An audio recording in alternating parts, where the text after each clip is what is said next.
Madame, Monsieur, bonjour. La fraude, sous toutes ses formes, constitue un manque à gagner considérable pour l'économie nationale. Elle affaiblit les finances publiques, compromet la concurrence loyale et alimente parfois les réseaux criminels et contribue au financement du terrorisme. Face à ces défis, les autorités burkinabées ont fait de la gouvernance vertueuse, de la protection des ressources nationales et de la restauration de l'autorité de l'État des priorités majeures dans la dynamique de la révolution progressiste populaire. Pour comprendre la dynamique, nous recevons le docteur Mohamadi Compaoré, coordonnateur national de la lutte contre la fraude. Un an après sa prise de fonction, quel bilan peut-on dresser? Quels résultats obtenus? Quelles difficultés rencontrées? Et quelles perspectives pour renforcer davantage la lutte contre la fraude? Camarade coordonnateur, bonjour. Bonjour camarade. Merci d'avoir répondu à notre invitation. Merci d'être venu. Merci d'avoir porté votre choix sur la coordination et qui est votre structure qui travaille pour vous et travailler à redoubler le blason de l'environnement économique du Burkina Faso, travailler à protéger les citoyens, la santé, l'économie et renflouer également les caisses de l'État. Vous avez été installé le 11 juillet 2025 à la tête de la coordination nationale de la lutte contre la fraude. Quel regard portez-vous aujourd'hui sur cette première année de vos responsabilités? Tout d'abord, permettez-moi d'adresser mes remerciements, mes sincères remerciements aux plus hautes autorités de notre pays qui ont porté leur choix sur ma modeste personne. Alors, quand j'ai été porté à la tête de la coordination nationale de lutte contre la fraude, c'est pour moi un défi que je dois relever. C'est un sacerdoce. J'allais dire, c'est un devoir devant l'histoire. Il fallait travailler à ce que les autorités qui ont porté leur choix sur moi puissent vraiment être satisfaites de notre travail. Parce que ce qui est important ici, c'est de relever les défis qui sont divers et diversifiés, complexifiés. Et donc, nous avons travaillé durant un an à montrer que nous pouvons vraiment relever ces défis. En tout cas, les résultats parlent en votre faveur, mais dans quel état avez-vous trouvé l'institution au moment de votre prise de fonction? Il faut dire que je suis venu trouver une institution qui travaillait bien déjà avec mon prédécesseur, et Dr Yves Kafando, qui a vraiment travaillé à poser les vrais jalons d'une institution vertueuse et qui travaille et qui fait vraiment sa propre publicité et qui est beaucoup appréciée et qu'il y a beaucoup d'attentes de la population à l'égard de cette institution que vous connaissez. Alors donc nous devons prendre aussi la même dynamique, continuer toujours dans la même dynamique, aller encore de l'avant, accélérer le processus pour que les attentes qui sont nombreuses de la population puissent trouver enfin leur réponse. Camarade docteur Compaoré, vous vous êtes engagé à conduire votre action autour de 5 axes majeurs, la sensibilisation, l'intégrité, la fermeté, l'innovation stratégique et le renforcement de la coopération interinstitutionnelle. Pourquoi le choix sur la sensibilisation? Vous savez, lorsqu'on parle de sensibilisation, c'est un terme qui est basique. Tout le monde sait ce que ça veut dire. Mais il faut aussi que nous puissions donner notre état d'esprit par rapport à la sensibilisation. Lorsqu'on parle de sensibilisation, il faut que nous travaillions à ce que les gens soient au même niveau d'information. Nous avons en face de nous une population qui doit être éduquée d'une manière civique, qui doit être mise au courant de beaucoup de changements. Le Burkina Faso, c'est un pays qui vit dans un contexte où les textes sont changeants et à tout moment, il y a des modernisations et des réformes majeures qui sont entreprises. Il faut que nous puissions aussi mettre toute la population à un même niveau d'information, à un même niveau d'intégrité pour que ces populations puissent vraiment se comporter conformément aux exigences de l'heure. Donc, aussi, il faut aussi former les agents. Nous avons parlé également de la sensibilisation et du renforcement des capacités. Et lorsque les agents sont bien formés, ils peuvent bien produire des résultats satisfaisants que vous voyez aujourd'hui. Ils peuvent aussi moderniser dans leur travail et être vraiment efficaces et efficients et sur toute la ligne de notre combat. C'est sur ça que nous sommes aujourd'hui. Nous travaillons toujours à aller de l'avant. Justement, avez-vous observé une évolution de comportement des citoyens, des opérateurs économiques et des administrations face à la fraude? Et il faut dire que c'est comme le dit souvent un éminent professeur de droit public à l'université Cheikh Anta Diop de Dakar, dans le procès d'Embassi. Il dit que la question de l'insertion du droit dans son environnement social soulève l'épineuse question de son appropriation par les populations et de son impact sur la société qu'il est censé régir.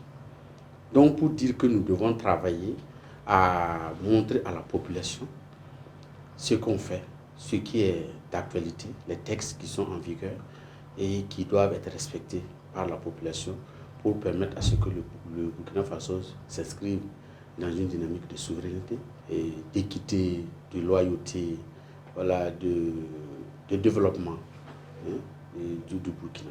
Vous abordez la question d'intégrité et on dit que le Burkina Faso, c'est le pays des hommes intègres. Est-ce que l'intégrité qui est devenue une exigence majeure dans l'administration publique, comment avez-vous travaillé à renforcer cette culture au sein d'abord de votre structure, la CNLF, et chez vos partenaires? Bon, il faut dire que la question de l'intégrité, souvent, lorsqu'on parle de l'intégrité, beaucoup de personnes n'y croient pas. Et souvent aussi, c'est hilarant aussi, lorsque vous entendez certaines personnes parler de l'intégrité. L'intégrité, c'est un comportement. Et c'est un comportement qui nous amène à aller de l'avant et à travailler dans un environnement beaucoup plus prospère au bénéfice de tout le monde. Vous voyez, nous devons être les sentinelles de la probité. Si nous voulons d'abord s'inscrire dans une dynamique de développement économique intégral, il faut que nous nous inscrivions dans la probité. L'intégrité, ça veut dire probité, ça veut dire honnêteté, ça veut dire aussi le respect des règles en vigueur dans le pays. C'est la citoyenneté de façon globale. Lorsque vous êtes citoyen, vous devez respecter les règles, vous devez promouvoir la bonne gouvernance, vous devez faire la justice entre les agents et aussi faire la justice aussi avec la population. Parce que vous ne pouvez pas traiter des citoyens d'une façon méchante et tolérer d'autres. Ça, c'est le principe d'égalité. Voilà, ce sont des principes cardinaux que nous devons respecter et nous devons respecter cela pour promouvoir le vivre ensemble, je vais dire, et la cohésion sociale. Ça, tout part de là. Donc, il faut traiter équitablement tout le monde. Il faut traiter équitablement aussi tous les agents qui sont au sein de la coordination, qui travaillent pour pouvoir recouvrir, pour pouvoir endiguer la fraude. Gouverner par l'exemplarité. Voilà, gouverner par et quel mécanisme de prévention justement des conflits d'intérêts, de transparence ou de contrôle interne ont été renforcés? Comme je vous ai dit, nous sommes les sentinelles de la probité, de la bonne gouvernance, de la lutte contre la corruption. Parce que lorsque vous avez en face de vous un fraudeur, il peut vous proposer de l'argent, il peut vous proposer beaucoup d'avantages pour ne se soustraire à ses obligations. Donc, c'est à vous de travailler. Si vous voulez vraiment que le Burkina Faso, que nous aimons tant, puisse aller de l'avant, nous devons travailler à endiguer ces comportements qui ne nous permettent pas d'évoluer vers le progrès.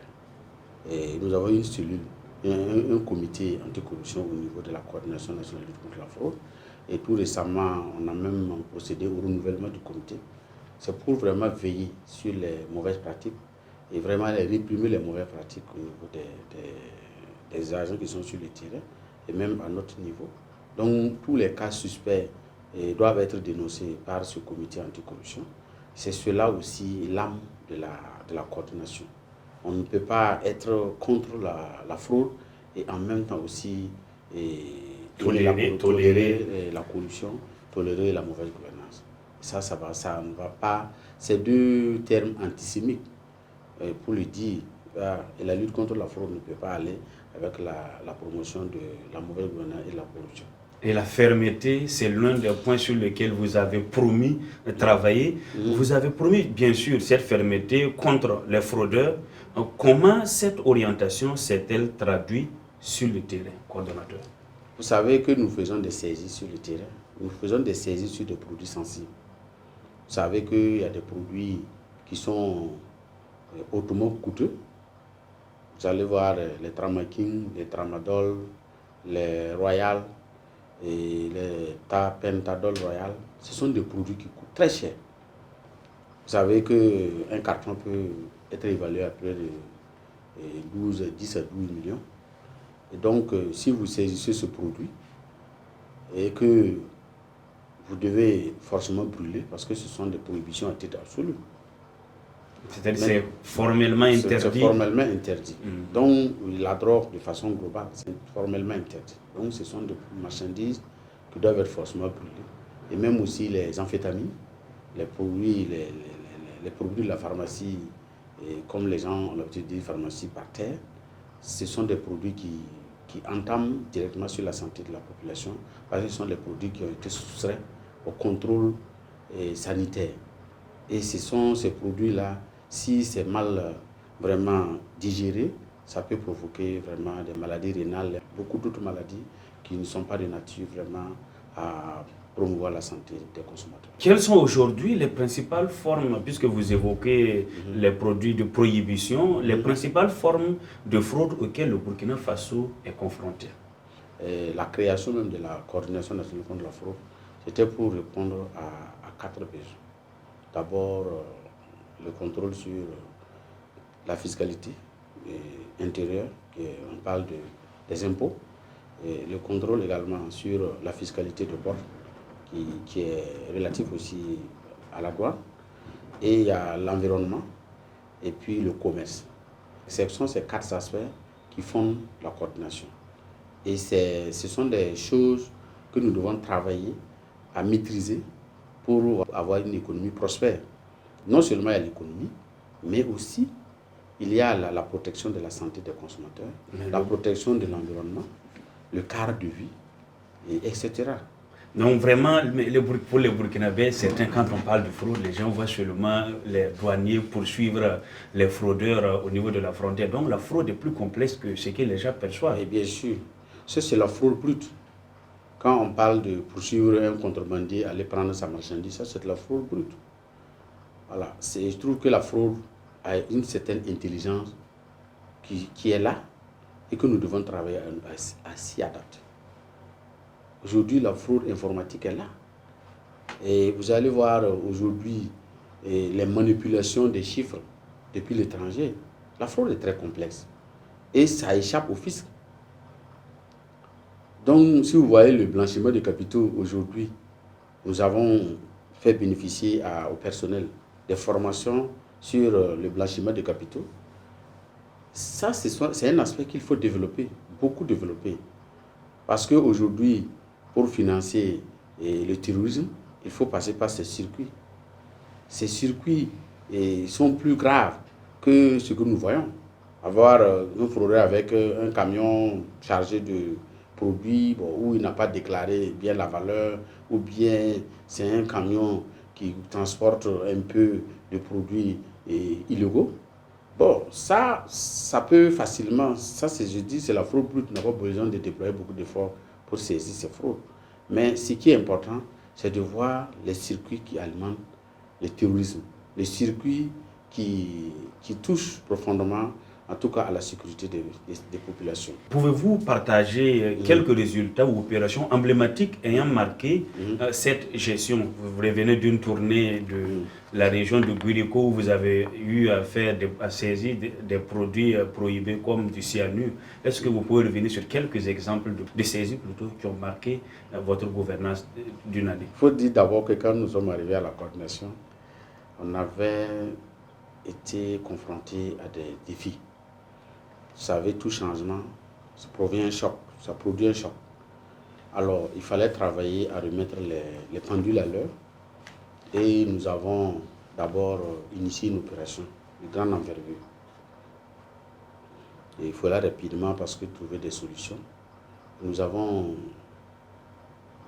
organisé une mission sur Sankarayare, qui est vraiment un marché, un no man's land, comme je l'avais tantôt dit au départ. La fameuse descente de La Sankarayare. fameuse descente de Sankarayare. Oui. C'est venu d'une importation frauduleuse d'amphétamines et qui se vendait même à ciel ouvert à côté de Sankarayare. Nous nous sommes dit, si nous nous précipitons pour aller saisir cette petite quantité, on ne va pas vraiment prospérer dans cette saisie. On a pris du temps, on a même destiné le marché, on a défini tous les hangars qui contenaient des amphétamines, des produits prohibés d'une manière globale. Et nous avons procédé même à mettre à contribution l'innovation technologique, c'est-à-dire le drone. Nous avons lancé un drone sur le marché. Nous allons l'aborder dans l'innovation technologique. Oui. C'est ça. Et donc, quand nous l'avons fait, bon, c'était une innovation majeure. Et ça nous a permis d'attraper même des fraudeurs qui étaient en train de fuir avec des tasses-motos, remplis de tramadol et de beaucoup de substances prohibées.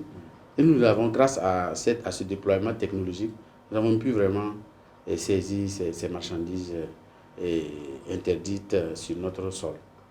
Et vous voyez que c'est un marché qui est vraiment inaccessible. Oui. Beaucoup de gens, si on vous dit de rentrer là-bas, si vous n'avez pas le courage, vous n'allez pas pouvoir rentrer. Mais nous, on est rentrés. On a fait notre dispositif et avec la collaboration surtout de la police nationale.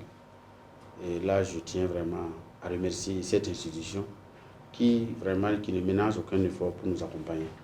Parce que vous savez, la coordination est composée de 59 personnes. Donc, avec beaucoup de personnel civil. Parce qu'il y a le commerce, il y a les secrétaires, et voilà, il y a d'autres structures qui ne sont pas des structures, je vais dire, habillées.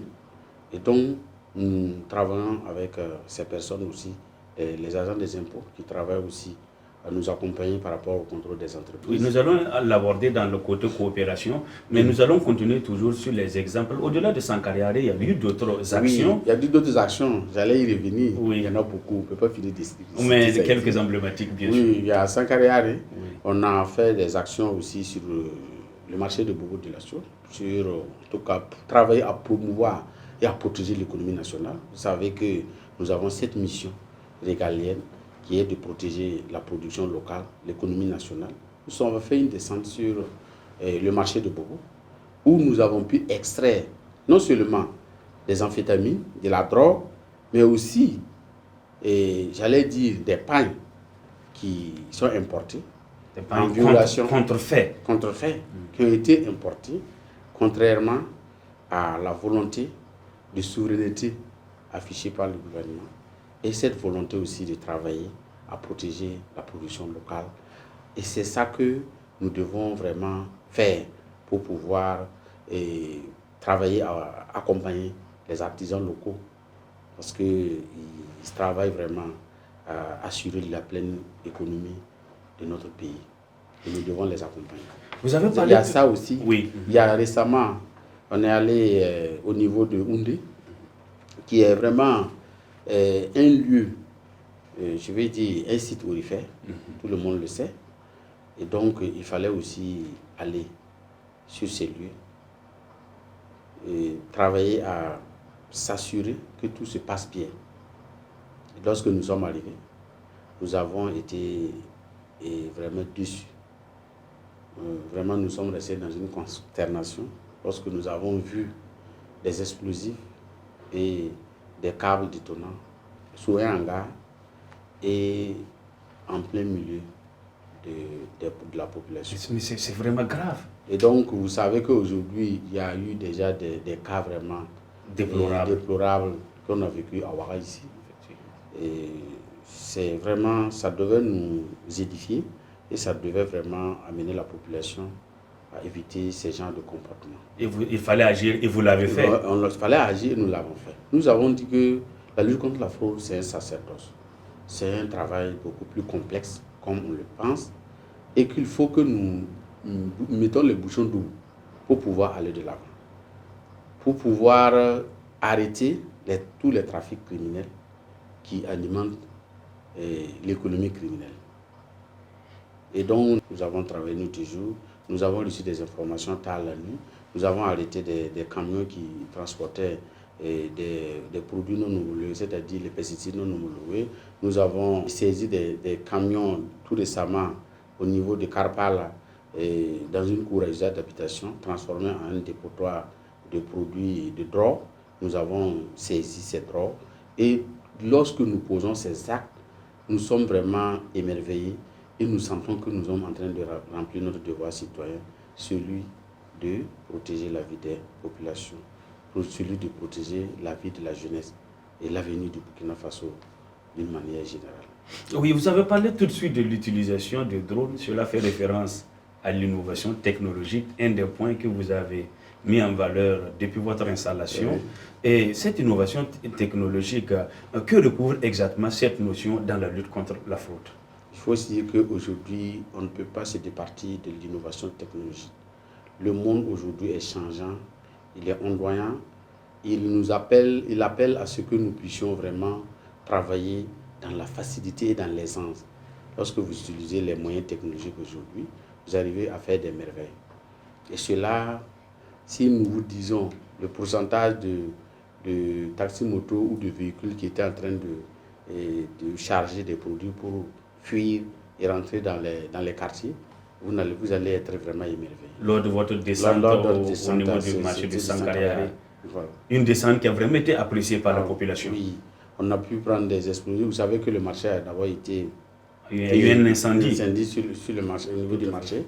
Et ça a vraiment créé une perte énorme, non seulement pour la population, mais pour l'État, qui a vraiment mis les moyens pour pouvoir mettre les gens dans les conditions de pleine concurrence. Et voilà ce que ça a donné. Mais quand on est rentré, on a fait sortir les explosifs et on a fait sortir beaucoup de produits même, des amphétamines. Et nous avons su que nous avons vraiment fait œuvre utile. À travers l'innovation technologique. À travers l'innovation technologique, nous avons déployé le drone dont je vous ai tantôt parlé. Je peux dire que c'est une innovation en milieu urbain et nous avons tenu le pari et ça nous a permis vraiment d'avoir des résultats énormes. Vous avez vu la quantité de la saisie et vous ne pouvez pas imaginer un seul instant que dans ce petit marché, je l'ai dit petit parce que en superficie, vous allez être capable de faire sortir tous ces produits prohibés dans le marché. Ça veut dire que c'est un marché où il n'y avait rien de transparent, il n'y avait rien de sérieux. Tout ce qu'on faisait là-bas, c'est de plonger la population tout le temps. C'est devenu comme un no man's land. No man's land. C'est de plonger la population toujours dans la merde. Et nous sommes là pour dire non à la merde. La fraude a vraiment la peau dure et la coopération entre votre structure et différentes autres structures est fondamentale pour venir à bout. Elle implique bien sûr plusieurs administrations. Comment avez-vous renforcé la collaboration bien sûr entre votre structure et les différents services de l'État? Il faut dire que c'est la coopération inter-agence. Parce que cette coopération inter-agence est nécessaire. Voilà, elle est plus que nécessaire. Elle est fondamentale. Et elle est même le centre de gravité de la lutte contre le terrorisme. Toutes les structures étatiques se complètent. Il n'y a pas une seule structure qui peut travailler seule et avoir de bons résultats. Il faut une coopération à l'interne. Nous appelons ça coopération inter-agence. Donc, aujourd'hui, lorsque nous associons la police, cela nous permet quand même d'arrêter les délinquants et d'arrêter, puisqu'ils sont des OPJ, ils ont le statut d'OPJ, et ils sont professionnels. Ça nous permet quand même de mettre la main sur les délinquants. Lorsque nous coopérons avec les impôts, ça veut dire que les contrôles en entreprise, aujourd'hui, vous savez que la TVA, c'est une taxe qui contribue beaucoup à renflouer les caisses de notre État. Et donc, c'est une taxe qui a besoin vraiment d'un contrôle régulier et pour pouvoir avoir beaucoup plus de recettes. Et lorsque nous faisons souvent les contrôles, c'est plusieurs centaines souvent de millions de francs CFA. Et donc, ce qui veut dire que le processus suivi par l'État est énorme. Et lorsque les agents se mettent sur le terrain pour contrôler les entreprises, avec les importations de ces entreprises, nous arrivons à toujours trouver des anomalies par rapport à différentes taxes intérieures que ces entreprises devaient payer. Nous avons besoin que ces entreprises soient des entreprises citoyennes qui travaillent pour accompagner notre gouvernement, notre État, à nous tous, à aller de l'avant et à assurer la souveraineté économique et la transparence dans notre pays. Les populations entendent qu'il y a eu des fraudeurs que vous avez arrêtés, il y a eu des gens qu'on a saisis ici. Après, qu'advient ces personnes après les actes? Oui, bon, nous appliquons les textes. C'est-à-dire que nous obéissons au principe de la légalité. Tout ce que nous faisons de la coordination, c'est ce que les textes ont prévu que nous appliquons. Nous ne craignons rien. Nous n'allons jamais marchander avec ce que les textes ont prescrit. Lorsque le texte dit, vous saisissez la marchandise, nous saisissons la marchandise. Si le texte dit, on ne saisit pas la marchandise, nous ne saisissons pas. Parce que nous devons être en conformité avec les prescriptions légales et réglementaires en vigueur dans notre pays. Mais les auteurs, est-ce qu'il y a des moments où vous les envoyez, vous les traduisez devant les autorités compétentes? Oui, vous savez qu'au niveau de la coordination de la fraude, l'essentiel qu'il faut savoir, c'est que nous avons deux modes de règlement différents. Lorsque nous épinglons un fraudeur, il a deux choix. Il peut passer par le mode transactionnel. C'est-à-dire, nous, on lui propose une amende, il paie, et puis il s'en va. Si c'est une marchandise qui est interdite sur le sol du Burkina Faso, nous saisissons et nous passons à la destruction. Donc, si il n'est pas d'accord, si le contrevenant trouve qu'on veut lui faire la force, nous pouvons faire un abus d'autorité. Le citoyen est libre de choisir d'aller régler son différend devant les tribunaux. Mais la plupart du temps, comme nous voulons aussi permettre à l'État de gagner en efficacité, en efficience, lorsque la personne nous propose la vente transactionnelle, nous partons immédiatement sur ce terrain pour pouvoir gagner en temps. Parce que les justices, ça traîne, ça dure. Vous pouvez prendre 10 ans pour régler un problème de justice, alors que l'économie doit tourner. Si nous bloquons, nous allons aussi faire beaucoup de choses. C'est au cas où le produit est autorisé, mais il n'a pas respecté la légalité. Oui, s'il n'a pas respecté la légalité, s'il choisit le mot transactionnel, nous résolvons le problème sur cette base et il prend sa quittance. En conformité avec les textes. En conformité avec les textes. Si le texte prévoit une amende de 500, par exemple, 500 000 à 500 millions, on va aussi voir, en fonction de la faculté contributive aussi du contrevenant et en fonction de la gravité des actes, qui sont vraiment clairement définis dans les textes, nous conformons à cela et nous libérons la marchandise, après avoir perçu effectivement l'amende. Quelle mesure la coopération avec les forces de défense et de sécurité est-elle devenue un facteur déterminant dans le contexte actuel de lutte contre le terrorisme et lutte contre la fraude? Lorsque nous décidons de travailler avec des structures partenaires à l'interne, et ce n'est pas à l'interne seulement, nous travaillons aussi à l'international. Aujourd'hui, il y a la coopération interagence et la coopération transfrontalière. Aujourd'hui, la fraude a une dimension multinationale, je veux dire multisectorielle, et puis elle a une dimension aussi beaucoup plus complexe et complexifiée.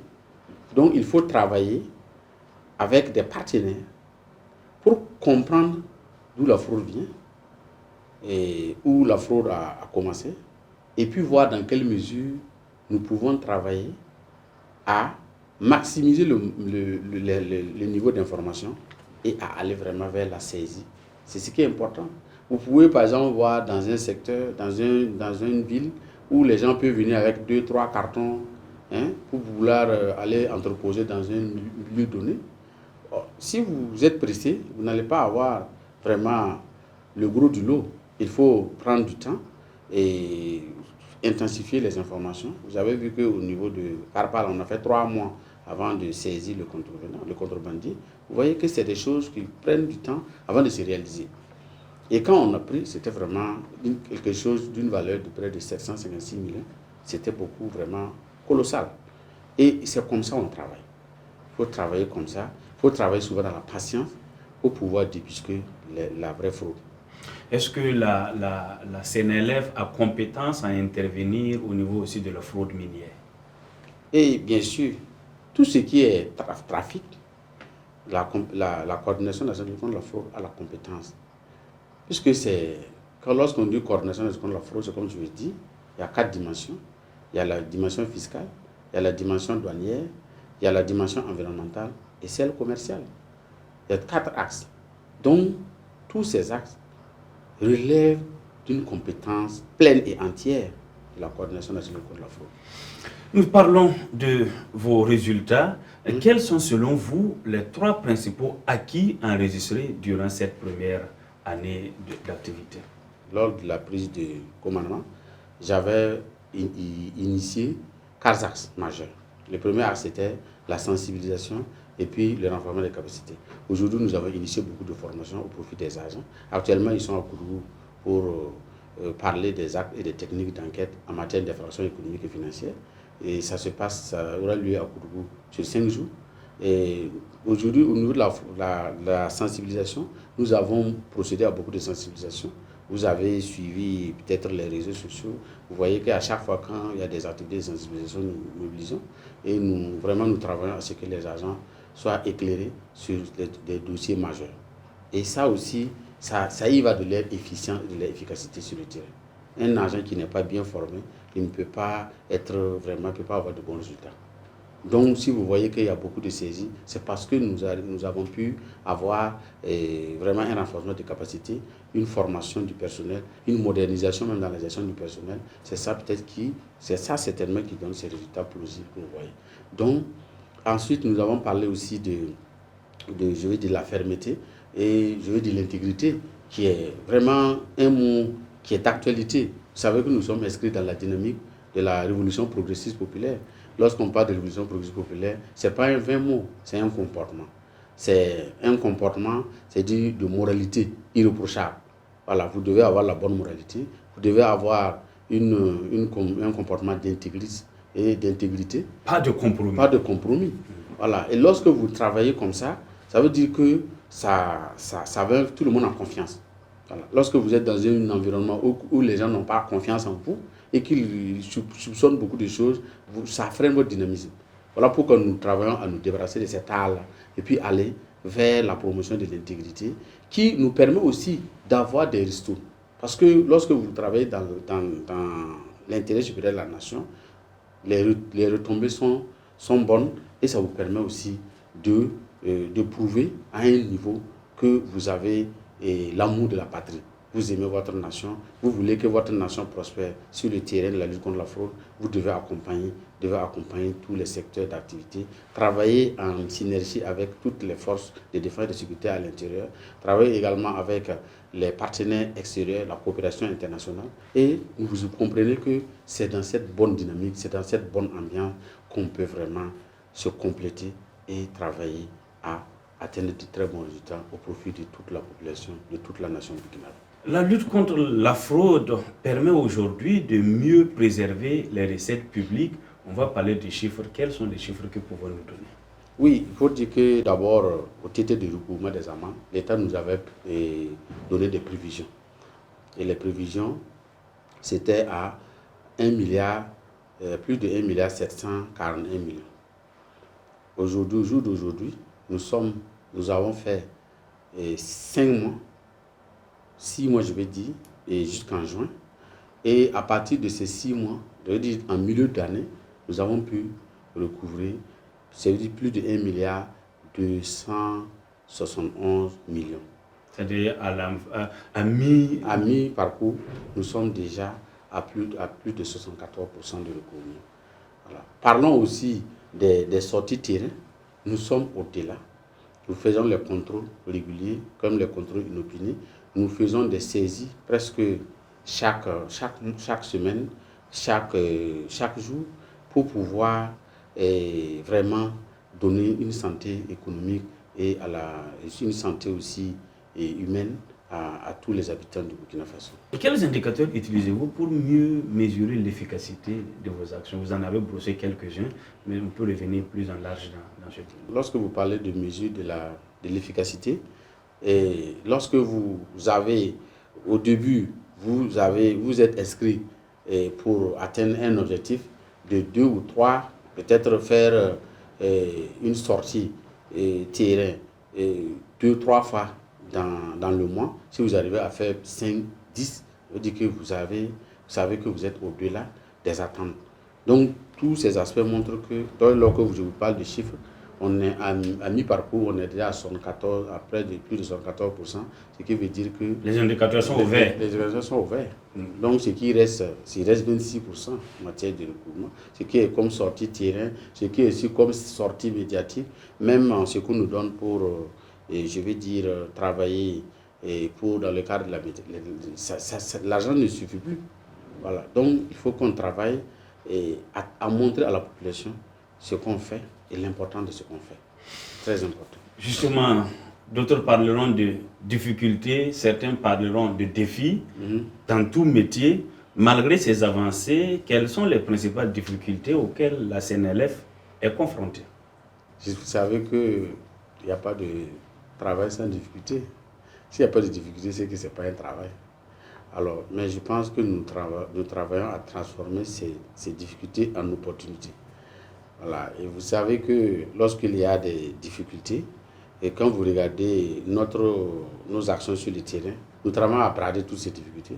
Nous tendons toujours, nous sommes mis dans une dynamique où nous devons nous inscrire dans un devoir de redevabilité.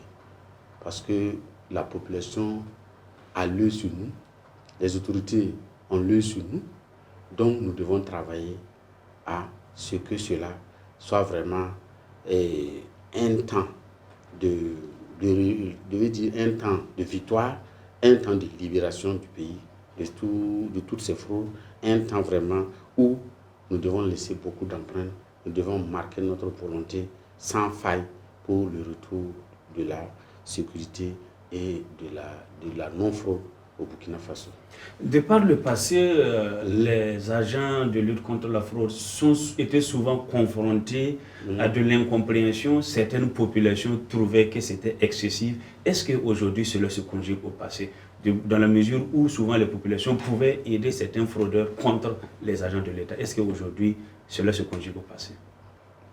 C'est une question de sensibilisation, de civisme, de citoyenneté.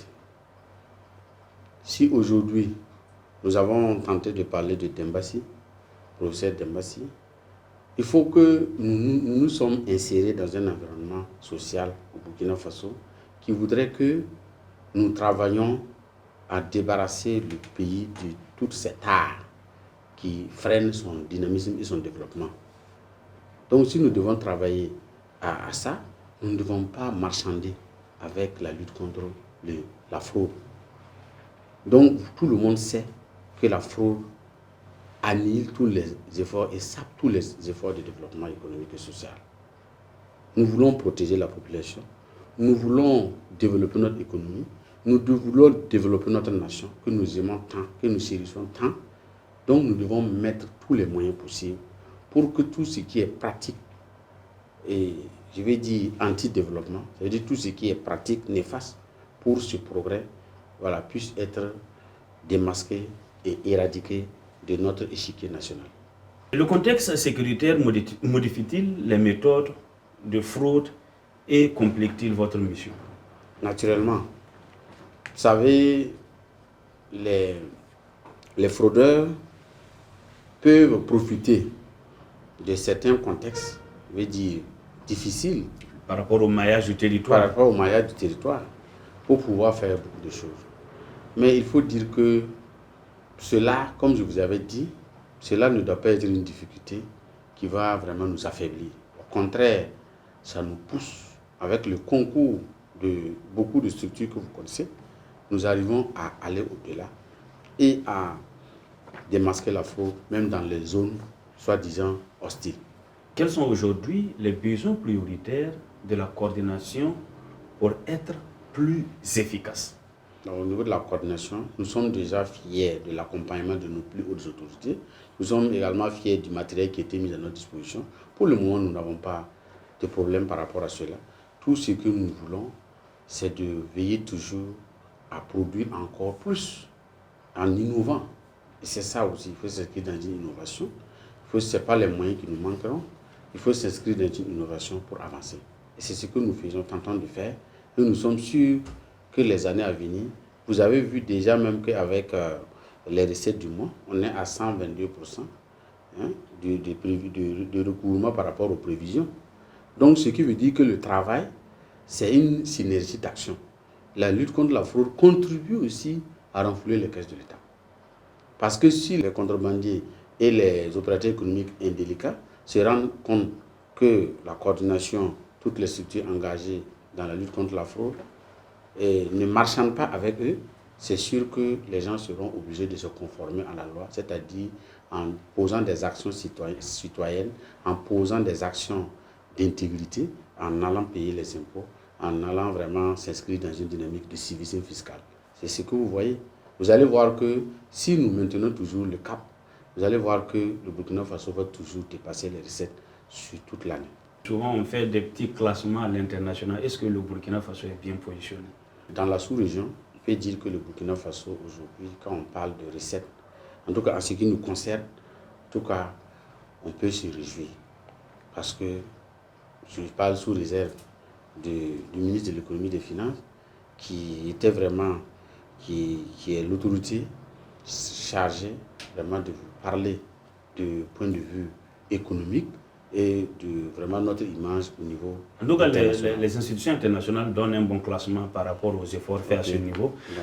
Justement, on va parler aussi de coopération sous-régionale avec les pays de l'AES et les autres pays voisins. La CNLF a organisé un colloque sur la lutte contre la fraude dans le contexte sécuritaire de l'espace AES. Quel enseignement majeur en retenez-vous? La fraude, comme je disais, elle est multisectorielle, elle est multidimensionnelle, elle est complexe et complexifiée. Elle est vraiment dans une situation tentaculaire. Alors, nous devons travailler ensemble. Chaque corps, chaque régie, chaque service a toujours quelque chose de complémentarité à apporter pour former vraiment le noyau. Donc, aujourd'hui, nous avons, les années du 6 au 8 avril dernier, nous avons tenu un colloque international sur la fraude. Parce qu'il faut aussi voir la fraude à l'interne comme la fraude à l'international. À l'interne, nous avons eu à inviter toutes les structures en charge des questions de la fraude, et c'était à l'IFPP. Après, nous avons vu que la seule dimension interne ne suffit pas. Nous sommes allés au niveau international pour envoyer des gens qui ont aussi à partager avec nous leurs bonnes pratiques. Et puis, ça peut être aussi des correspondants internationaux, des correspondants à l'international. La coopération internationale, elle est très importante. Et voilà pourquoi nous avons invité les pays de l'AES. Il y avait le Niger, le Mali et il y avait le Togo. Parce que nous sommes les pays de l'Interland. Nous procédons à nos importations et au niveau à partir du Togo et à partir des pays qui ont des débouchés sur la mer. Et nous avons pu informer et inviter le Togo et le Bénin qui est venu avec vraiment une forte délégation. Et c'est durant 3 jours, nous avons partagé les expériences, décelé les vrais problèmes. Et aujourd'hui, nous sommes fiers de comprendre qu'il y a beaucoup d'attentes. Par exemple, au niveau même des impôts, il y a l'utilisation des numéros IFU. Souvent, l'impôt, pour payer la TVA et autres taxes, il faut d'abord identifier l'entreprise. Si vous n'avez pas la possibilité d'identifier l'entreprise, c'est compliqué. Voilà pourquoi, lorsque plusieurs personnes utilisent un numéro IFU, on ne sait pas qui est le véritable détenteur de ce numéro. Ce qui veut dire que c'est difficile d'identifier l'entreprise. Et ça peut constituer l'objet de fraude. Ça constitue l'objet de fraude. Donc, dès lors que nous avons pu vraiment trouver l'échiquier, et je vais dire économique, c'est-à-dire la liste des entreprises de notre pays, on peut déjà prévoir des recettes, on peut s'attendre à quelque chose, on peut concevoir des statistiques par rapport à la multitude ou au nombre d'entreprises qui sont installées sur notre territoire. Et c'est sur ces entreprises que nous comptons pour pouvoir accompagner le gouvernement dans sa quête de souveraineté économique. Comment renforcer la coopération entre les pays de l'AES et les autres pays voisins afin de mieux lutter contre les réseaux transfrontaliers de fraude? Je disais tantôt, il faut renforcer, il faut la communication. C'est un outil indispensable aujourd'hui. Puisque nous partageons en commun les mêmes frontières, nous partageons en commun les mêmes difficultés. Lorsque vous parlez de la situation sécuritaire dans notre pays, vous vous rendez compte que tous les pays de l'AES sont condamnés à être ensemble parce qu'ils ont les mêmes problèmes. S'ils ne se mettent pas ensemble, ils ne peuvent pas trouver une réponse commune. Un contrebandier, quelqu'un qui quitte le Burkina avec un chargement frauduleux pour aller au Niger, et du Niger, il peut aller au Mali, et c'est à ces trois pays qu'on voit qu'il y a l'île terroriste. Donc, ce qui veut dire que notre dessein est commun. Voilà pourquoi ça nous amène à collaborer entre nous et trouver les vraies réponses à ces tirs terroristes-là. Ce qui est fait. Aujourd'hui, nous avons des correspondances au niveau du Mali, nous avons des correspondances au niveau du Niger et au niveau du Togo. Dès lors que souvent il y a une information, et ils partagent avec nous l'information, ce qui nous permet aussi, comme vous voulez, d'avoir les résultats que vous voyez aujourd'hui. Les autorités inscrivent désormais leur action dans la dynamique de la révolution progressiste populaire. Donc, comment cette vision, vous l'en avez évoqué certainement, mais on va aborder ça plus en détail. Influence-t-elle les priorités de la CNLF? Et naturellement, la CNLF ne peut pas se soustraire à la vision de la révolution progressiste populaire, puisque la CNLF est partie intégrante de l'État burkinabé et de la dynamique qui a été impulsée par le président du Faso, son excellence le capitaine Ibrahim Traoré. Il faut que nous puissions travailler à avoir une adhésion totale, sans équivoque, pour pouvoir marcher vers la souveraineté économique, la souveraineté culturelle et la souveraineté sanitaire, et j'en passe. Si nous voulons être souverains, nous devons commencer à adhérer massivement à la révolution progressive populaire. Nous devons travailler à voir le développement comme un tout et non une individualité comme une particularité. Parce qu'aujourd'hui, si on construit des hôpitaux, si on construit des écoles, c'est au profit des routes. Quand on construit des routes, tous les Burkinabés utilisent la route, tous les Burkinabés passent par la route, tous les Burkinabés rentrent dans les hôpitaux, tous les Burkinabés peuvent se soigner facilement. Et ça, c'est mieux que quelques individus puissent développer des initiatives pour se soustraire à cela, pour s'enrichir individuellement, qui ne facilite pas et qui ne permet pas le développement de l'ensemble du Burkina Faso. Donc le concept fonds propres, vous en êtes les acteurs? Oui, naturellement. Quel message souhaiterez-vous adresser aux Burkinabés, aux opérateurs économiques et à l'ensemble des agents publics afin que chacun contribue à faire reculer durablement la fraude au Burkina Faso? La sensibilisation, tout ce qui peut amener les citoyens à avoir un comportement civique, citoyen, ce sont ces choses que nous devons vraiment privilégier. Privilégions pourquoi? En lançant un vibrant appel, non seulement aux agents publics, il y a beaucoup de textes qui régissent le fonctionnement des structures publiques. Chaque structure publique, même à la coordination, nous avons des statuts épars, des statuts différents. Dans chaque statut, ce sont les mêmes règles qui sont élaborées. L'intégrité, je vais dire la probité, la loyauté, ce sont des valeurs cardinales que nous implorons, que nous prononçons tous les jours pour que les citoyens puissent se conformer à cela. Donc, le personnel de la coordination ne va pas se soustraire à cette dynamique. Et je sais que depuis mon arrivée, j'ai travaillé à faire comprendre qu'au niveau de la coordination, on travaille pour l'État burkinabé. On ne travaille pas pour un individu. On ne travaille pas pour le coordinateur national du contre la fraude. On travaille pour le Burkina Faso. Tous les résultats que nous arrivons, c'est à l'actif du Burkina Faso. Ce n'est pas à l'actif du coordinateur national du contre la fraude. C'est ce qui fut fait. Et aujourd'hui, nous avons vraiment des résultats. Aussi, au niveau du personnel, c'est de travailler toujours au bon management, c'est-à-dire à établir une certaine équité au niveau de la gestion du personnel. Ça, nous ne ménageons aucun effort. Nous travaillons à ce que tous les personnels soient à un niveau de traitement équitable. C'est ça d'abord qui est notre boussole. Au niveau des opérateurs économiques, nous les invitons à être vraiment des citoyens, à vraiment travailler, à être en conformité avec les textes et à accompagner le développement du Burkina Faso.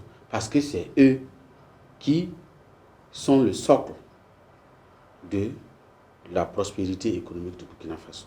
Nous les invitons à adhérer, à payer leurs impôts, à être des citoyens et à travailler toujours dans ce sens. Les contrebandiers, c'est de leur faire comprendre que leur activité criminelle n'est pas de nature à générer des ressources pour le Burkina Faso, ni à privilégier le retour de la sécurité, ni à assurer la santé, la construction des infrastructures au profit de toute la population. Aujourd'hui, si vous êtes malade et que vous devez avoir un centre économique de renom, et lorsque ce centre est au Burkina, c'est plus facile de vous faire prendre en charge que s'il faut vraiment demander la contribution d'un hôpital étranger pour vous faire prendre en charge, qui est très très coûteux. Donc travaillons à mettre tout en place chez nous et assurer une couverture sanitaire, une souveraineté sanitaire au profit de tous. Nous appelons aussi la population à continuer à collaborer avec la Coordination nationale contre la fraude, parce que nous disposons d'un numéro vert qui est le 80 00 13 86. 80 00 13 86 pour dénoncer les cas de fraude.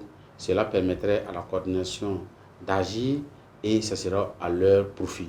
Et ça sera au profit du Burkina Faso tout entier. Docteur Mohamadi Kompaoré, coordonnateur national de lutte contre la fraude, merci d'avoir répondu à nos questions. Merci beaucoup. Cet entretien nous a permis de dresser le bilan de votre première année à la tête de la CNLF, d'évoquer les résultats obtenus, les difficultés rencontrées et les perspectives pour renforcer davantage la lutte contre la fraude au Burkina. Madame, Messieurs, merci à vous de nous avoir suivis. À très bientôt pour un autre entretien de décryptage de l'actualité nationale et internationale.